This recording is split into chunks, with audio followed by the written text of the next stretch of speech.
Hey, good evening, church. Good evening. Man, excited about sharing with you tonight on this fine Wednesday evening. Looking forward to it.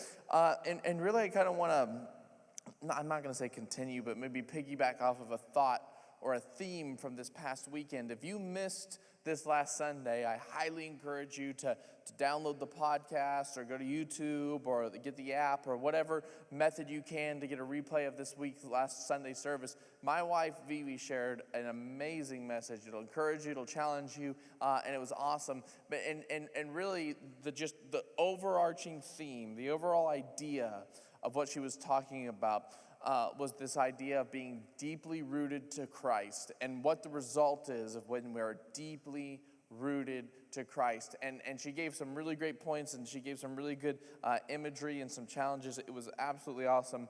But one of the things that she said that had a thought that I couldn't shake as I was continuing on, I just kept thinking about it, and I want to kind of look and dive into this one idea a little deeper. She read John chapter 15, verse 4 through 5, and this is Jesus speaking. It said, "Remain in me, and I will remain in you. For a branch cannot produce fruit if it is severed from the vine, and you cannot be fruitful unless you remain in me. Yes, I am the vine, and you are the branches. Those who remain in me, and I in them, will produce much fruit. For apart from me, you can do anything."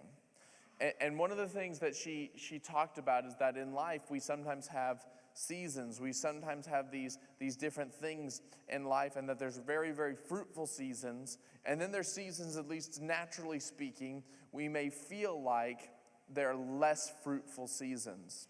They're not the most fruitful season. And one of the things as we look around, and one of the things that's been tossed around about this year, and that we have many reasons to feel this way, is that this is not a particularly fruitful season that we find ourselves in.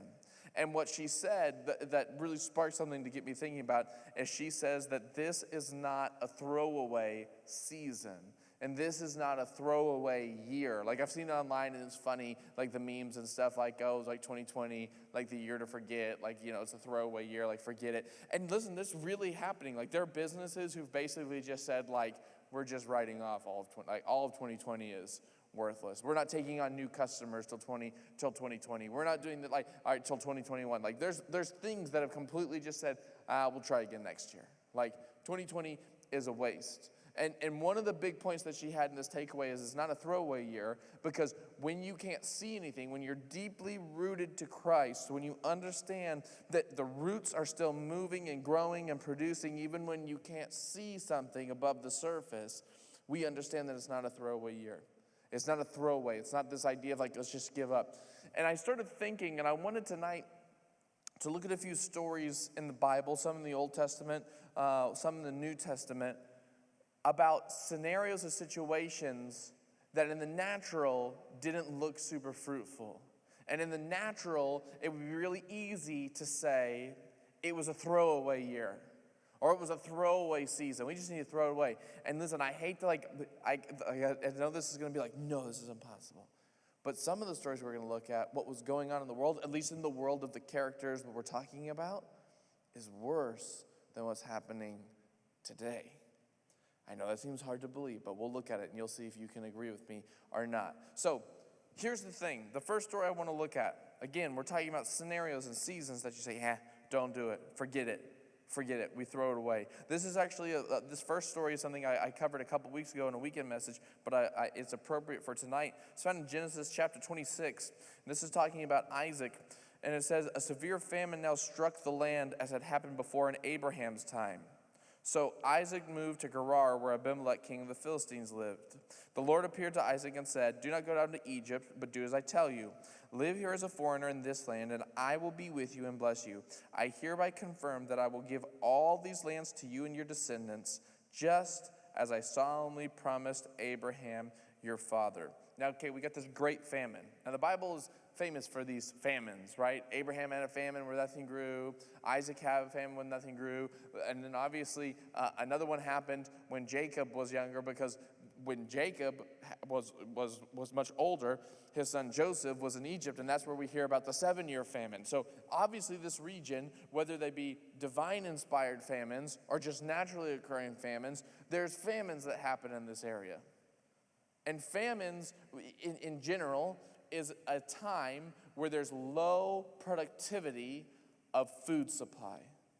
Another way, like low fruitfulness. So crops don't grow very well. Grass don't grow very well. Water is in short supply. Maybe there's a drought as a result of this. So therefore, fruit trees don't bear much fruit, and grain fields don't produce much grain, and grasses don't grow. And if grasses don't grow and there's limited amount of water, then cattle and sheep and goats, those things aren't becoming plentiful. It's just an all-around, everything suffers in a time of famine. During famine, it is an unfruitful or unproductive time. It's not a good season to be in. And God kind of gave Isaac instructions. And here's the thing. Isaac in this time, looking in the natural, he could have easily just said, it's throwaway year. It's throwaway year. If you're in agriculture, there's certain times hey, there's no reason to plant certain things because if the conditions aren't right and if the future doesn't look right, then there's just no reason to do it. You're just wasting your seed. You're just wasting away what's going on.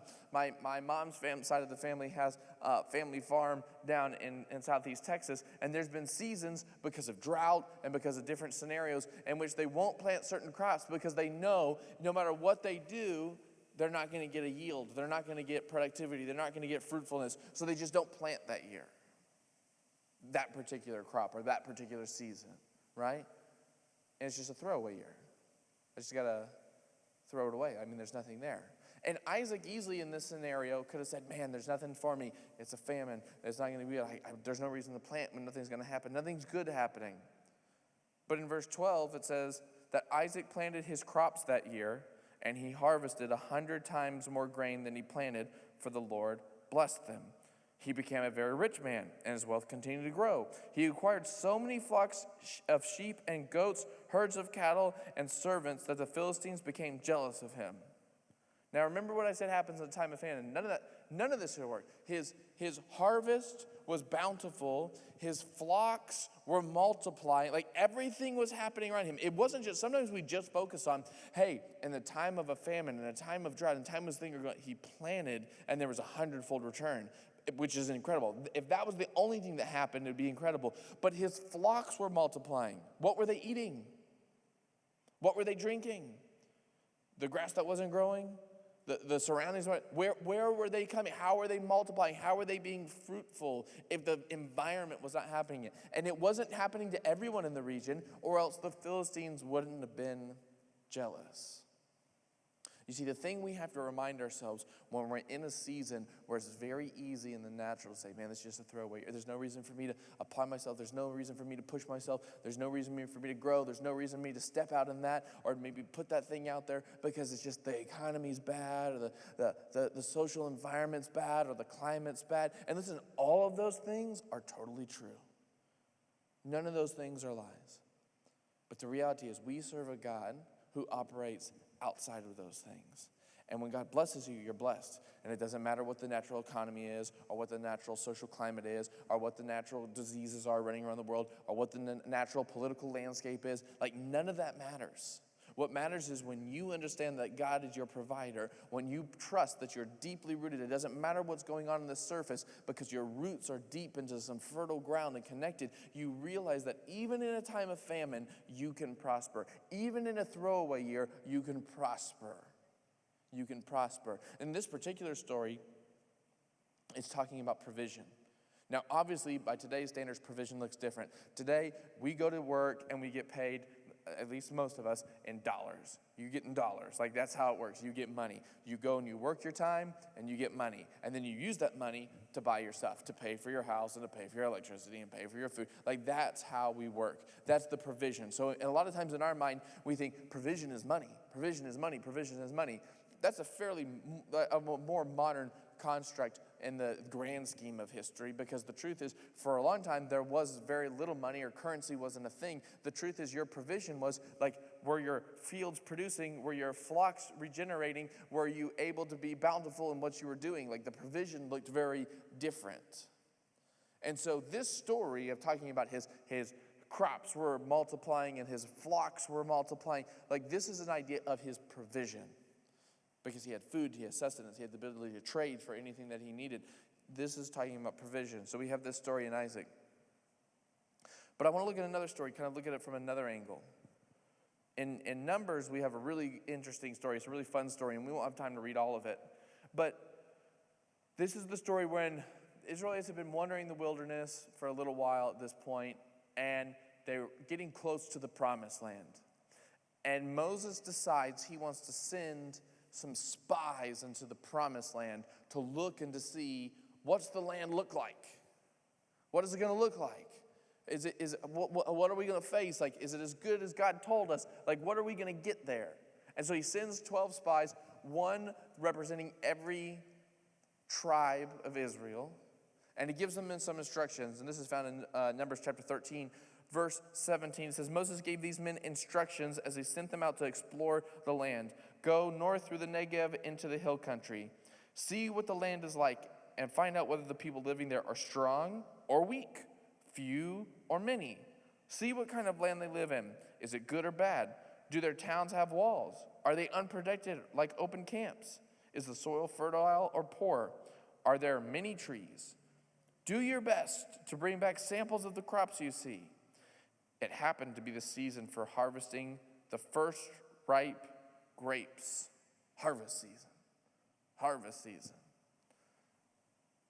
And skipping down to verse 23, it says, when they came to the valley of Eshcol, they cut down a branch with a single cluster of grapes so large that it took 2 of them to carry it on a pole between them. They also brought back samples of pomegranates and figs. I wonder, sometimes I imagine this, and this is not like embellishment. This isn't like that fish story. This isn't like, I went fishing and I caught this fish and it was this big. Like, this is like not a joke. The reality is what they're talking about is that the produce, the grapes that were growing in this region at this time were so large that when you picked a single cluster of grapes, it was too heavy for a man to carry in a long journey. So they put it on a pole and 2 people team carried a cluster of grapes. Now, that's hard to imagine because when we look at grapes, I mean, you go and like multiple clusters of grapes are not very big. Like that's not what we see. They're good, but they're not that big. The first time I went to Colombia with my wife, I'll never forget. I went and they said, "Hey, would you like an avocado with your dinner at one of the restaurants or a friend's house?" And I'm like, "Yeah, I love avocados. I eat avocados all the time." They brought out this avocado. That's not like the avocados we buy here. You know, the avocados we buy here are like, whatever, like, the size of a baseball or a softball. Like, that's a good size. They brought one out that was like the size of a football. It was enormous. They brought it out, they cut it open, it's like perfectly ripe, the best avocado I've ever had. And they're like, this is just a variety that grows here. They're huge. We went to a market and the fruit, they had fruit they had a carrot that I felt like I was in Mickey and the Beanstalk, and like these carrots, where they have these carrots that are enormous. And this is nothing compared to the kind of produce, the kind of fruitfulness that they find in this land. They find this stuff. And you think, man, these guys should be excited. They should be coming back. They got these grapes. They've got these other things that says pomegranates and other kind of fruits, figs. They got stuff ready. And they're coming to bring it back. You think, man, they're going to be excited. But in verse 25, it says, after exploring the land for 40 days, the men returned to Moses and Aaron and the whole community of Israel at Kadesh in the wilderness of Paran. They reported to the whole community what they had seen and showed them the fruit that they had taken. This was their report to Moses. We entered the land you sent us to explore, and it is indeed a bountiful country, flowing with milk and honey. That's just like a Hebrew saying for like just, it's got provision. It's got everything. It's got everything you need to grow up strong. Here is the kind of fruit it produces. And of course, they just show this massive cluster of grapes. But, don't you hate it when like but gets in the way? But, you hear that all the time. My kids do it all the time. Yeah, I'm so sorry. I'm so sorry I did that. I'm so sorry that I... But, and you know the old saying, like when you say but, like everything before it just got eliminated. Like when you put the but, when you interject that, everything's been canceled. But the people living there are powerful. Their towns are large and fortified. We even saw giants there. the descendants of Anak. The Amalekites live in Negev, and the Hittites and the Jebusites and the Amorites and all the ites. It's bad. In verse 30, though, it says, Caleb tried to quiet the people as they stood before Moses. And he said, let's go at once and take the land. He said, we can certainly conquer it. But the other men who explored the land with him disagreed. We can't go up against them. They are stronger than we are. And it wasn't that. Joshua also agreed with Caleb, but for some reason in this part they don't mention that. But he did. It tells us later. So they spread this bad report about the land among the Israelites. The land we traveled through and explored will devour anyone who goes to live there. And the people we saw were huge. We even saw giants there, the descendants of Anak. The next time when we stood next to them, we felt like grasshoppers. And that's what they thought too. So all of a sudden, we have this thing where, man, it looks good.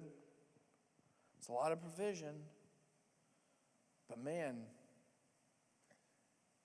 it's not going to be easy.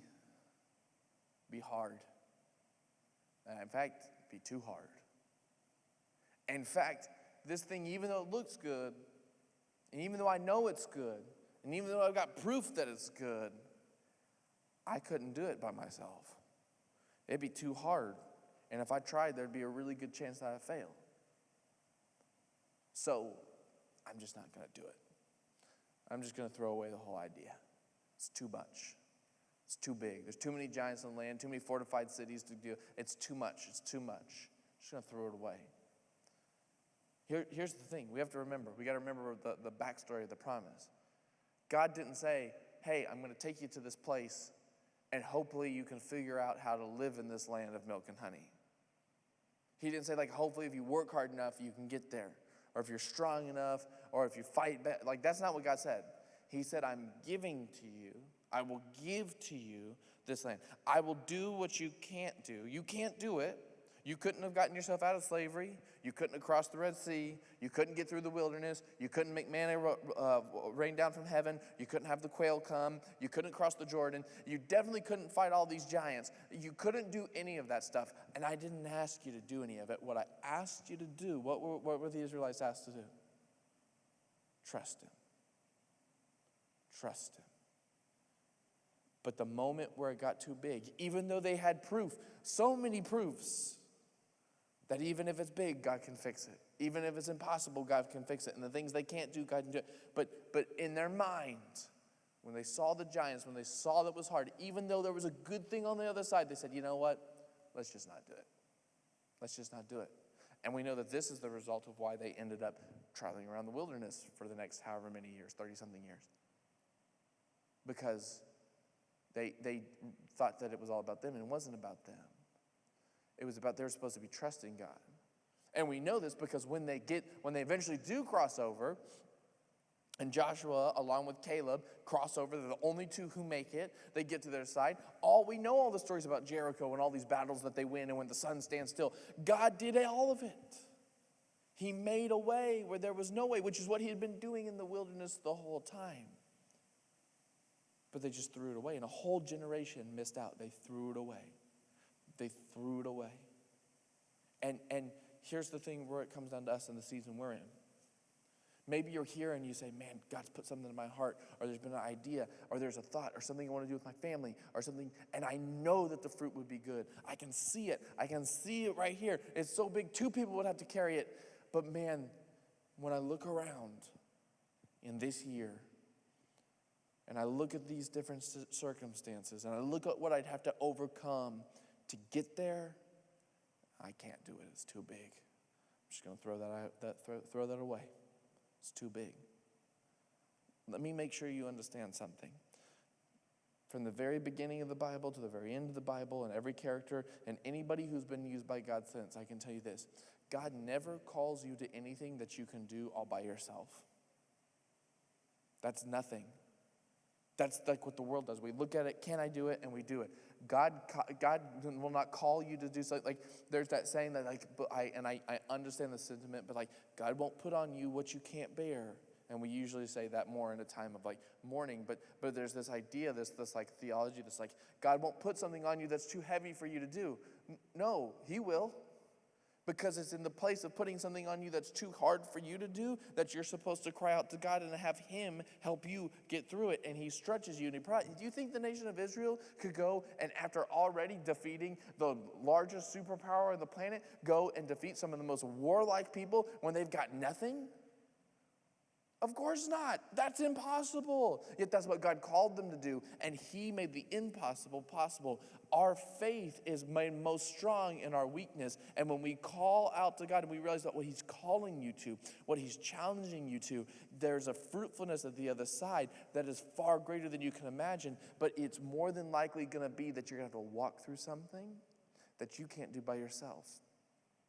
And that's when we get to ask God for help. And he wants to be invited into the process. That's why he brought you in there, because there is a refining, there is a growth, there is a relationship, there is a wisdom that is grown through the process of being brought through difficult things that you couldn't do on your own, but with him you can make it happen.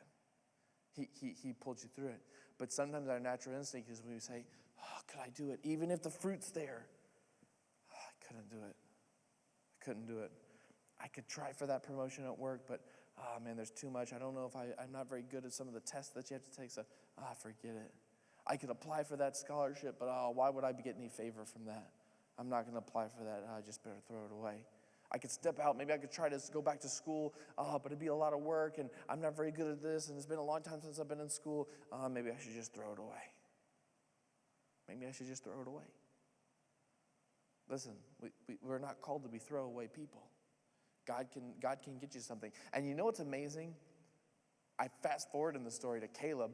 When Caleb gets to go there, he's now 80 years old at this point, and he goes on the other side, and they've taken different places, and he remembers the hillsides where the grapes were, and he said, that is where I want to go. That's mine. God promised that area to me. And I'm going to go take it. And they said, hey, Caleb, there's people who live in there that are really warlike. And you're old now. You're 80 years old. And Caleb got all crazy. He's like, I'm just as strong today as I was when I was 40. And I'm going to go and take what I was supposed to go get 40 years ago. And he ends up and he does just that. Caleb was a bad man. And he went. And all that to be said, even if there's circumstances that are maybe outside of your control, or even if you make the wrong decision, or even if God can still get you to the place where he called you to. He can still get you to that place of fruitfulness. So don't give up.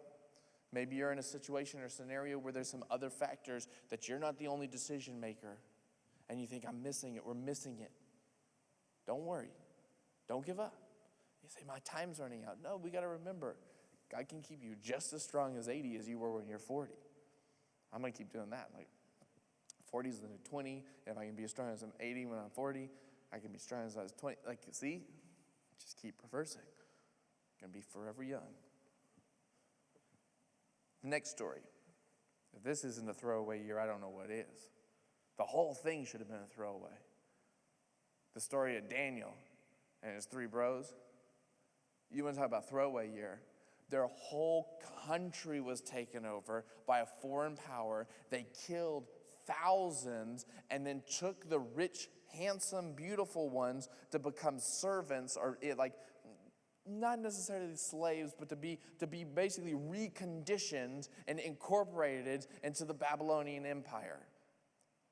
That's what they did. They took the young, handsome, wealthy ones and the beautiful ones and the smart ones, and they took them and they said, hey, we're going to recondition you. We're going to retrain you. We're going to almost give you the propaganda, and you're going to become new Babylonian citizens. Don't worry about the fact that we killed a ton of your people, and we ransacked your temple, and we stole all your holy items. Don't forget about the fact that we stole all your goods, and we defiled your God, and we made fun of your people, and we dethroned your king. Don't forget about all that. Now you're going to come and live here. And don't worry. We're going to feed you well, though. You're going to be okay. Just forget everything you've been taught to this point. Forget all your beliefs. Forget what you stand for. Forget the routines you have. Forget the habits you had. Forget the way you ate and the way you drank and the way you dressed. Forget all of that. It's just, look, it's over. And that's what that's what these guys basically have. It's not like it's a throwaway year. It's a throwaway year. Like you just forget everything you did and just start something different. Just do something different. Let me read this. It says, during the third year of King Joachim reign in Judah, King Nebuchadnezzar of Babylon came to destroy Jerusalem and besieged it. The Lord gave him the victory over King Joachim of Judah and permitted him to take some of the sacred objects from the temple of God. So Nebuchadnezzar took them back to the land of Babylon and placed them in the treasury, the house of his God. Then the king ordered Aspen Ave, his chief of staff, to bring to the palace some of the young men of Judah's royal family and other noble families who had been brought to as Babylon as captives.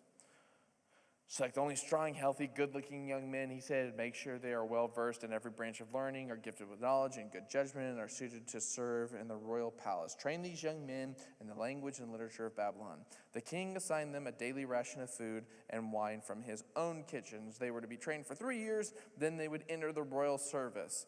Daniel, Hananiah, Mishael, and Azariah, which is also later to be called Shadrach, Meshach, and Abednego, were the 4 young men chosen, all from the tribe of Judah. All from the tribe of Judah. The chief of staff renamed them with the Babylonian names. Daniel was called Belteshazzar. I kind of like that one. Hananiah was called Shadrach. Mishael was called Meshach. And Azariah was called Abednego. And by the way, I don't have time to get into all this, but all of these were like completely demeaning, degrading, defiling names. Like all of them basically took the meaning of their name in Hebrew and basically completely changed and degraded the core identity of who they were. But I don't have time to get into that, so you're just going to have to trust me. One of them actually changed to a woman. It's a woman's name. It's a whole nother thing. But verse 8, but Daniel was determined not to defile himself by eating the food and the wine given to them by the king. So he asked the chief of staff for permission not to eat these unacceptable foods. I want to think about this for a minute. You're there, you have a country. You're rich, you're handsome, you're good looking. And then all of a sudden, another country comes and destroys your country. Ransacks your temple, goes into your holy place, and steals sacred items.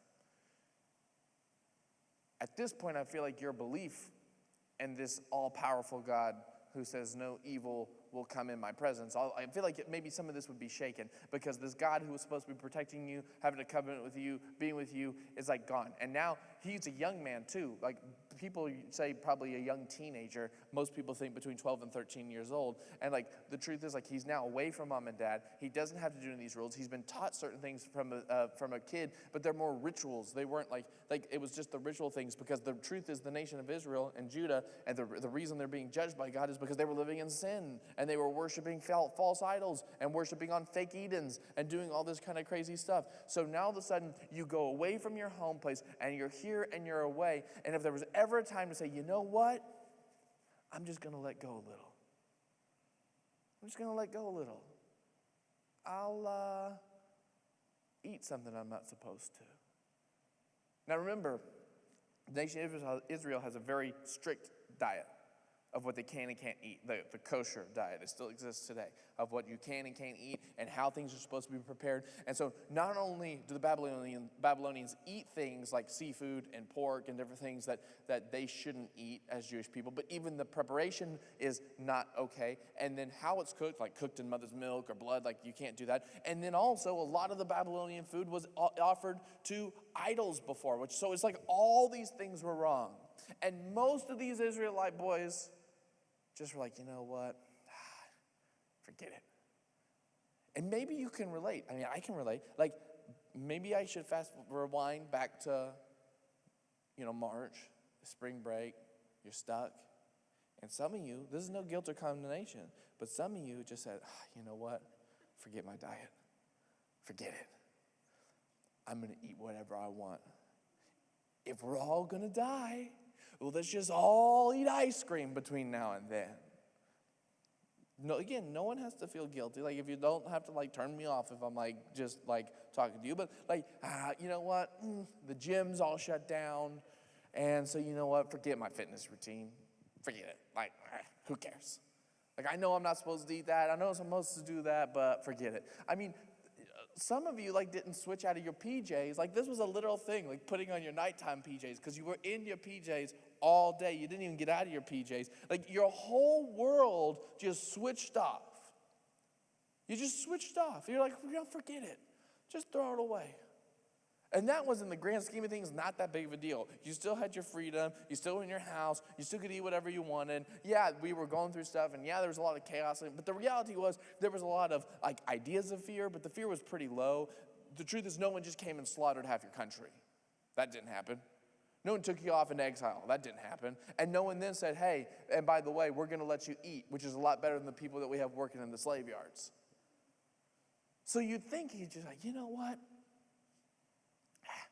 Forget it. What's it matter? What does it matter what I eat? He's probably not even real. But somehow these four guys, maybe it was their parents, maybe God had a special, I don't know the story. We don't know why these four, but these four guys said, you know what? I'm not going to throw it away. I'm not going to throw it away.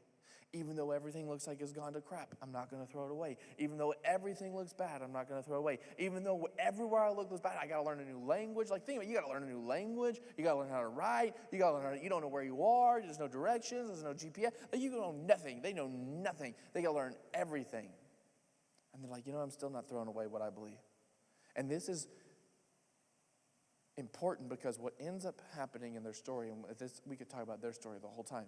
What ends up happening in their story, they all end up getting elevated to prominent positions of influence. And over again, although they're effective in the community and though they're effective in the culture that they find themselves, they never throw away the calling and the relationship they have with God ever. Daniel gets thrown in a lion's den because he won't refuse to stop praying in the way that was his custom. Shadrach, Meshach, and Abednego get thrown in the fiery furnace because they won't bow down and worship someone else. But yet, despite all this, the end result is people getting to know that God is good and powerful. And like, the end result is God gets the glory. And they continue to have influence.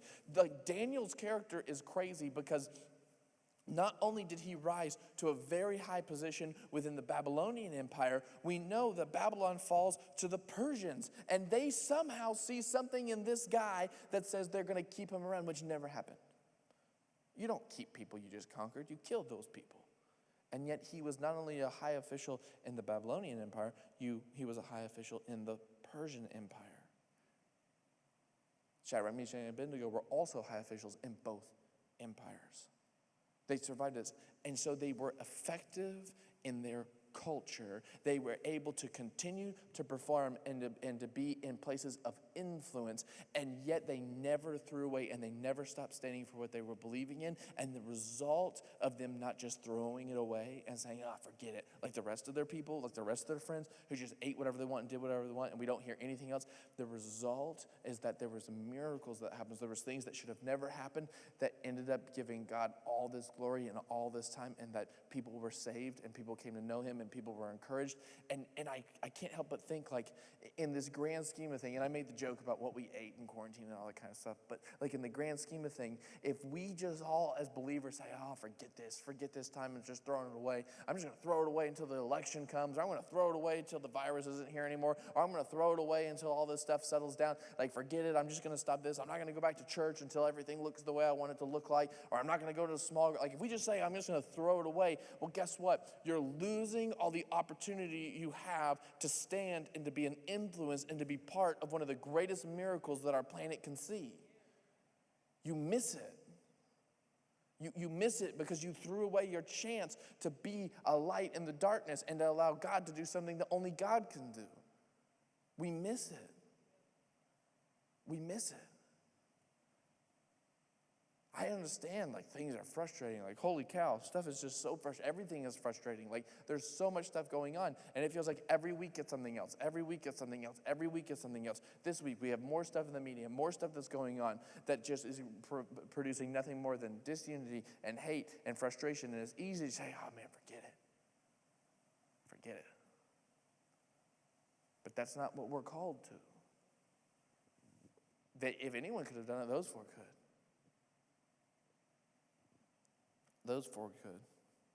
And the last one, because of time's sake, we'll only do one from the New Testament. Also because I only had one in the New Testament.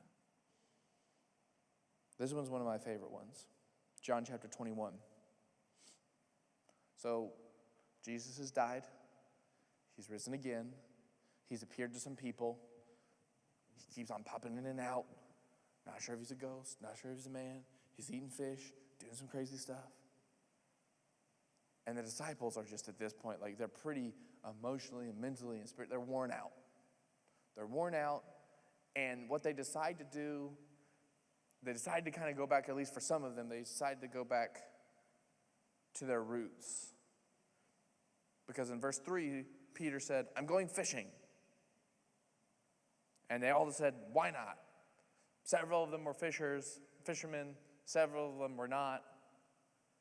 But they all decided, yeah, let's go. They were going to go fishing. And it says that they fished all night. Like, traditionally, fishing is done at night. The way they would do it is they have a boat. They'd have a pole with a torch. And the light over the thing would draw the fish to the surface, and then they would cast nets, and that's like how they do it. Several of these guys were professional fishers. Although if you go off the Bible story, they were not very good professional fishermen because, and this one also plays it out, that it says they fished all night and caught nothing. Fished all night, caught nothing. This happened in the beginning of Jesus' ministry too, which is this really pretty like parallel kind of ending everything in the way it begins. But they fish all night, catch nothing. They pull in the nets. It's like, whatever. So they're kind of putting the nets up. They're cleaning stuff up. But it says in verse 5, Jesus called out, fellows, have you caught any fish? No, they replied. Then he said, throw your net out on the right side of the boat, and you'll get some. And I want you to think about it. They've been fishing all night. And I guarantee you they weren't just fishing off the left side. I guarantee you even like somebody at one point said, hey, let's throw it out the right side. Usually you alternate. Sometimes you have nets on both sides. Like, it just depends on the setup. It doesn't give us the specs of their rig here, so I can't tell you exactly how they were fishing. But generally speaking, you either alternate or you would have on both nets and you'd be doing different stuff. And so they've been going all night and they've caught nothing. Sometimes the fish just don't bite. It just happens. At least that's what I tell myself. Like, fishermen tell themselves sometimes they're just not biting. You know, that's why it's called fishing. It's not called catching. Because you don't always get a fish. I went on a fishing trip and I learned to fly fish last fall.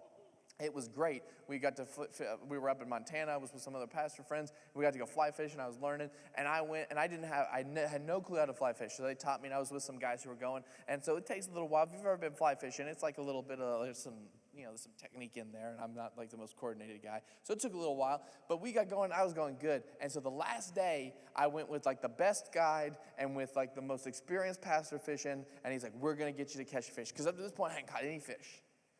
And they said, hey, it's been pretty slow. And I said, but today is the day. Like, today is the day that I'm going to catch a fish. And so we fished for we were floating down this river. We fished for about 4 hours. And I mean, we were what they call chunking streamers. We were just stream fishing. We weren't nymphing. We were really getting after it, and it was active, and we were just casting and casting and casting. And I probably cast about 3,000 times that day. And I was going, and at the end of the day, I caught 0 fish. And didn't even have a single fish hit my bait at all. And at the end, after just trying it, I mean, I changed lure, we changed this, changed positions, changed sides, changed everything. At the end, they were just like, sometimes you just don't catch fish. It just happens. They fished all night. They're tired. It's a throwaway. And some guy, because by the way, they don't know this is Jesus yet. Because they can't see him. He's too far away. Jesus is mysterious, potentially still a ghost at some point. I don't know what the status is. They don't know it's him.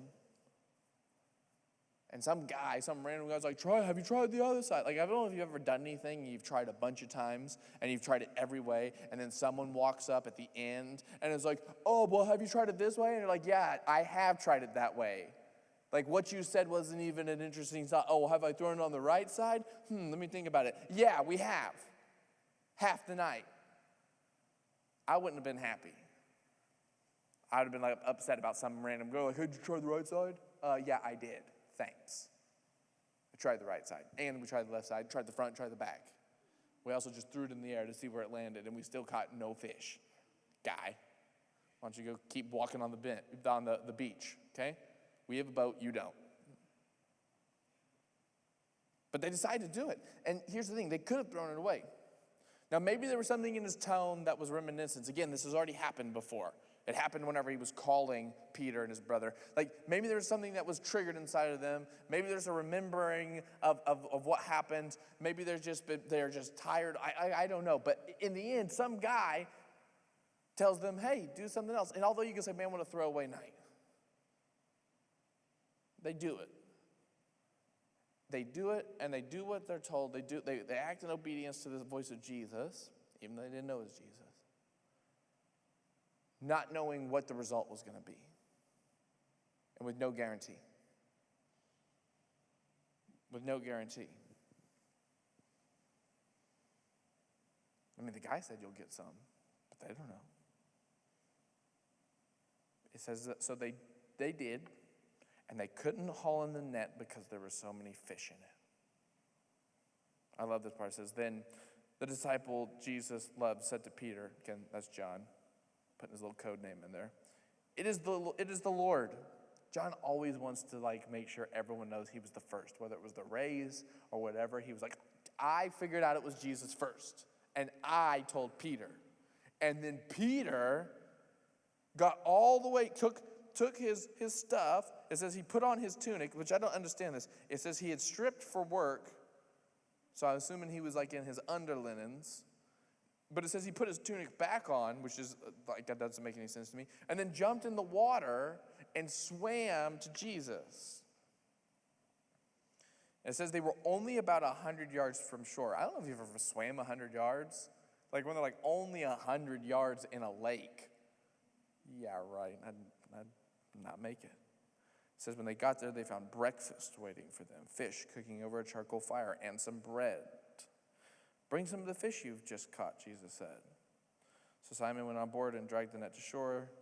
There were 153 large fish, and yet the net hadn't torn. Now come and have some breakfast, Jesus said. None of the disciples dared to ask him, who are you? They knew it was the Lord. Again, there's something different about the way he looks. I'm going to ask Jesus when I get there. Then Jesus served them bread and fish. They could have thrown it away. They've been going through a lot. There's been a hard time. They've had a lot of emotional up and downs. Jesus was the Messiah. Jesus was dead. Jesus is back alive. Oh, Jesus is a ghost. He's here. He's not there. I don't know where he's going. He keeps telling us secret things, someone's coming. We don't know who it is. They've gone through a lot. And they just went to the fish, and then they got nothing. And then on the word of God, they said, hey, just throw your net on the other side. Just try something else. Try again. Can you try one more time? Can you try it just one more time on this side? You'll get something this time, I promise. And although they could have argued, they could have made excuses, they did it. And the result was far greater than they could have ever imagined. Sometimes I think that in these times it's hard that sometimes God will come at the end of seasons that have been very complicated and very difficult and very stressful and emotionally draining, and he may come to you and ask you to do something that you've already done. And say, hey, can you try that again?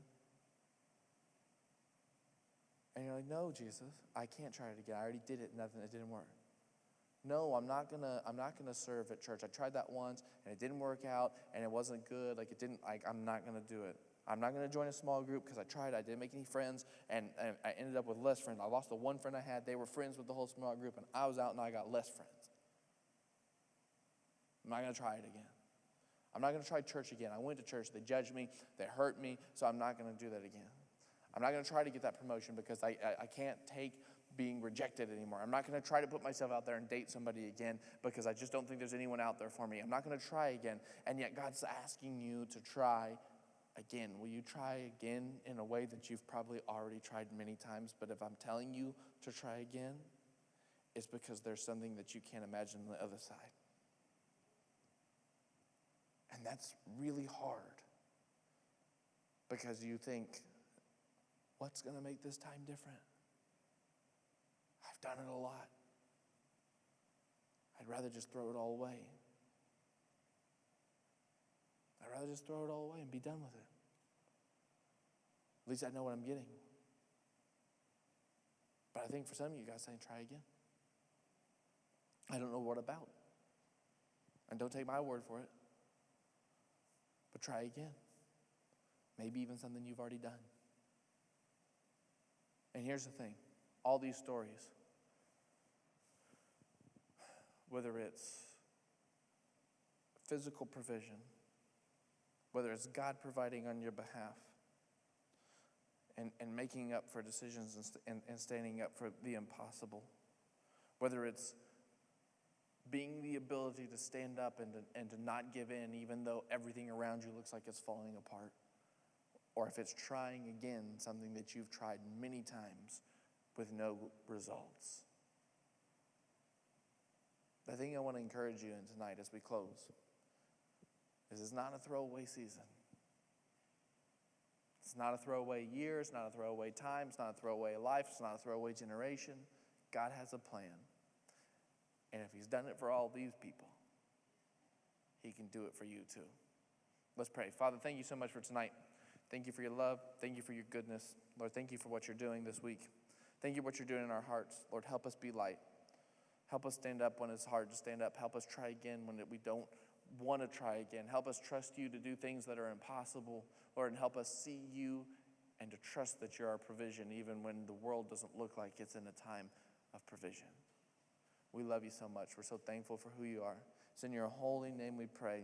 Amen and amen. Well, hey, listen, church, we love you so much. You don't want to miss this weekend. It is going to be an absolutely incredible Sunday. I'm kicking off this time for real. I'm not kidding this time. I'm really kicking off the Wisdom series this Sunday, and I'm telling you what, I'm excited about it. So you should definitely make sure you either come or watch online. It's going to be great. Invite a friend, especially one who you say, you could use some wisdom in your life. And then, just don't tell them that's what you're thinking. All right, hey, love you guys. Have a good night.